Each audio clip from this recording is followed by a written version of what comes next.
আগামী 25 তারিখে ইনশাল্লাহ আমি দেশে চলে যাচ্ছি।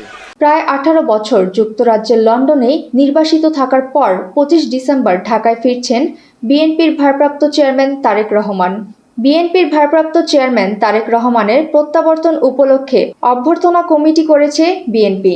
তার প্রত্যাবর্তন উপলক্ষে ওই দিন ঢাকার হযরত শাহজালাল আন্তর্জাতিক বিমানবন্দর থেকে এভারকেয়ার হাসপাতাল পর্যন্ত নেতাকর্মীরা রাস্তার দুই পাশে দাঁড়িয়ে তারেক রহমানকে সংবর্ধনা জানাবেন। বিমানবন্দর থেকে তারেক রহমান এভারকেয়ার হাসপাতালে যাবেন, সেখানে তার মা খালেদা জিয়ার চিকিৎসা চলছে। বিএনপির একাধিক সূত্র জানায়, ঢাকায় আসার পর তারেক রহমান গুলশান এভিনিউর 196 নম্বর বাসায় উঠবেন। এই বাসার পাশেই ফিরোজা। বিএনপির চেয়ারপারসন খালেদা জিয়া কয়েক বছর ধরে এই বাসাতেই থাকছেন। এছাড়া গুলশানের চেয়ারপারসনের কার্যালয় ও নয়াপল্টনে কেন্দ্রীয় কার্যালয়ে তারেক রহমানের বসার জন্য কক্ষ প্রস্তুত করা হচ্ছে।